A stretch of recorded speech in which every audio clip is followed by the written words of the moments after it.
like to give it up for the amazing Keely Woolley, ladies and gentlemen.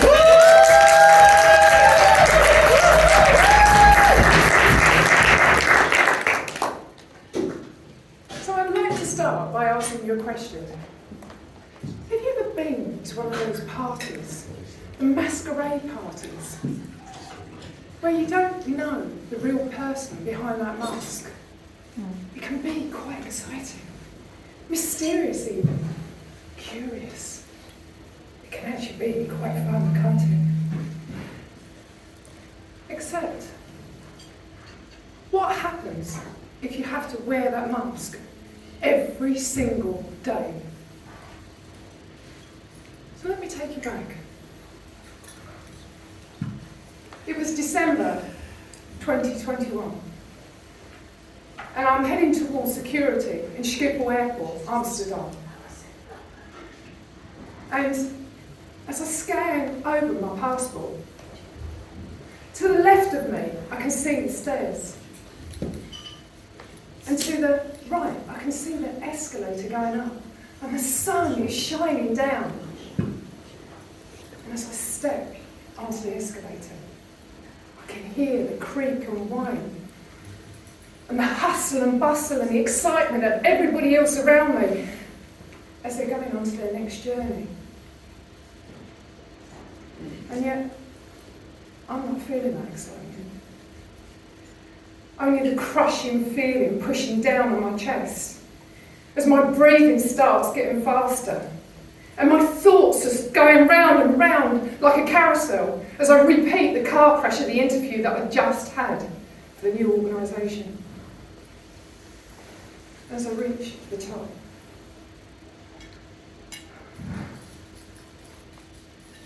God, I don't feel right.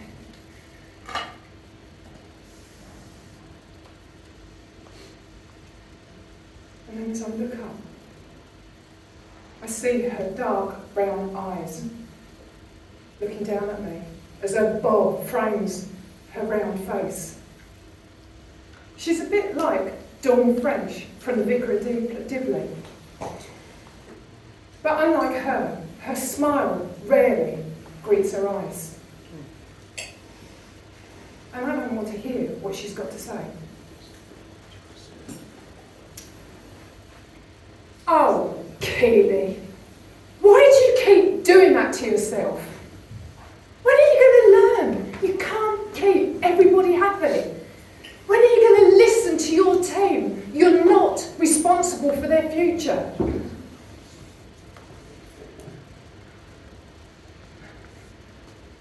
But that's the thing, Joyce. I do feel responsible, and every single time I put another member of my team at risk, I feel like I'm dying inside.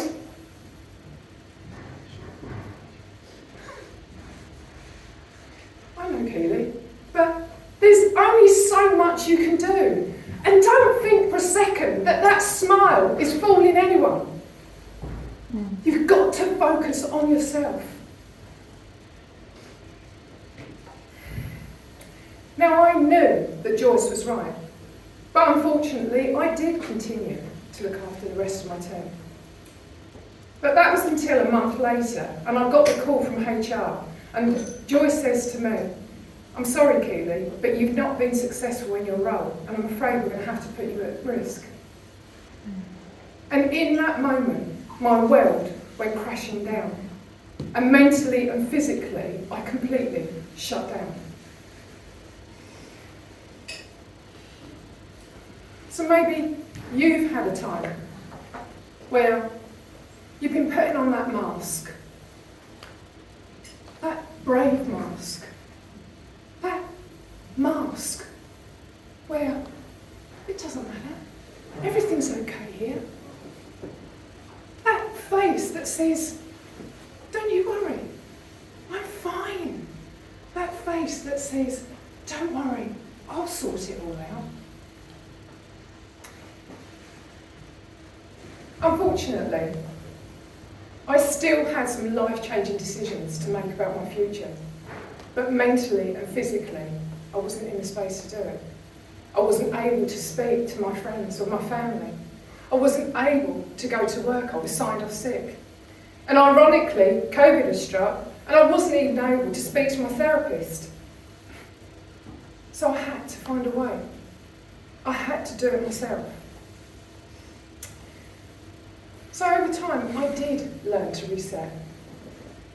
I actually learned to stop, take time out for myself. I started going out walking with my dogs every single day. I started doing things like gardening.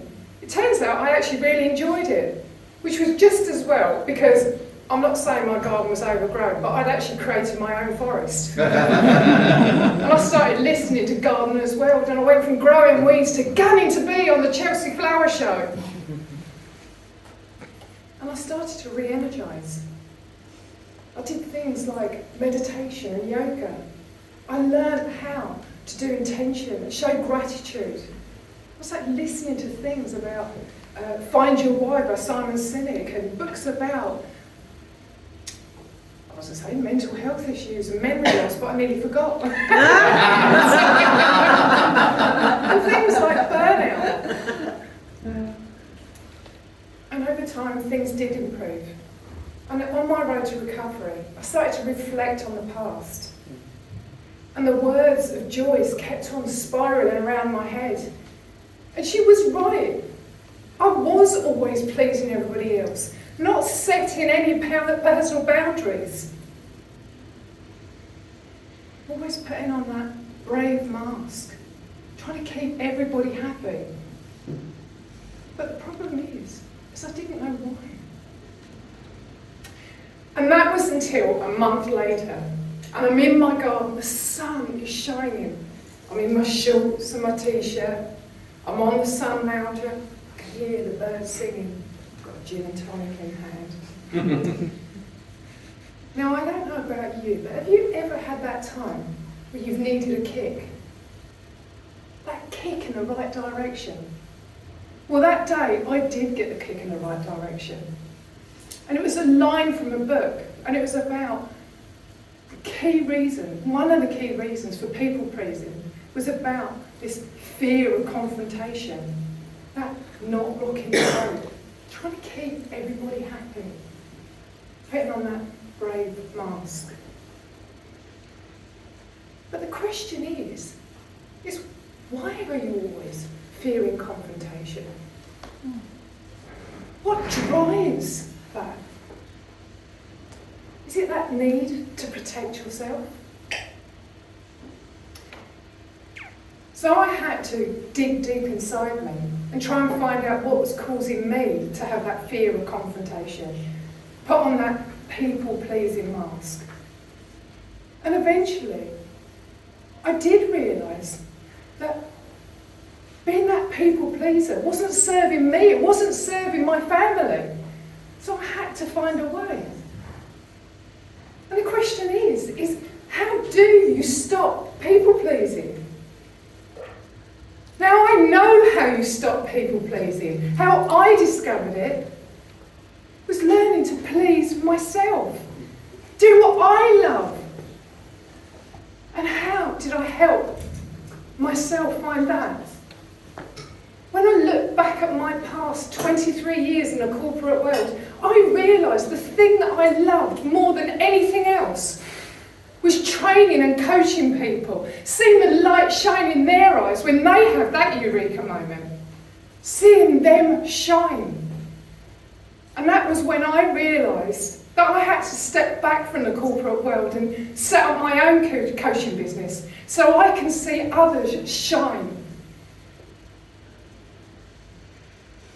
So maybe you've had that moment where the mask is finally lifting,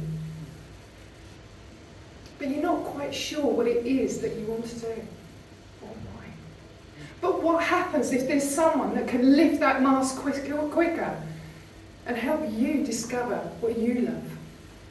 Wouldn't that person be great to speak to? Now, I would love to tell you that overnight I had people queuing down the street and knocking on my door. And then I had my mum saying, Are you really sure you want to be doing this, Keely? You've got no other family income coming in. And my friends were saying, a business coach, Keely? What do you know about being a business coach? But I knew this was the right thing to do.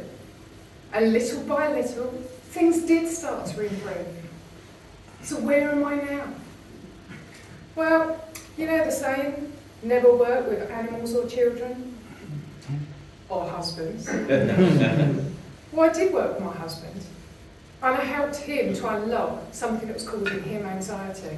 And I helped him to transform the way that he was thinking.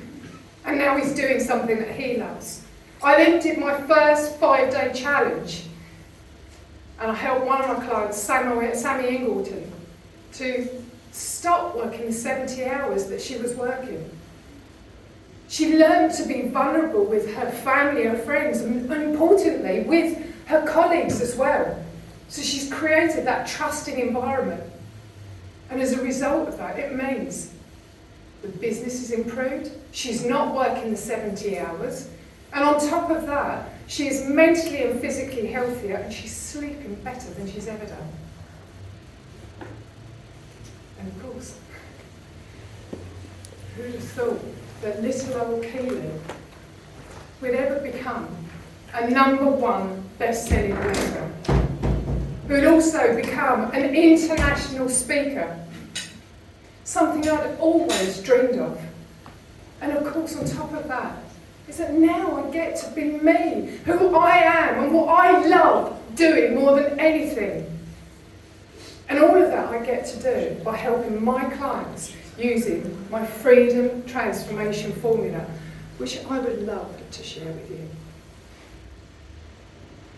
But before I do that, let me leave you with this thought. Life isn't a masquerade party.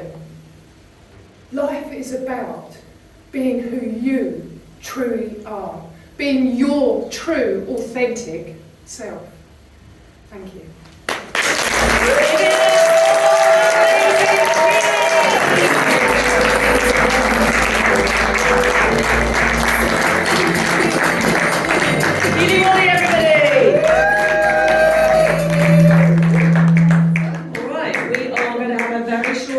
And then I'm going to introduce you to 2 more amazing coaches, and we have a very special guest speaker to finish off our show a little later, so stick around for that. See you in 10. Yay!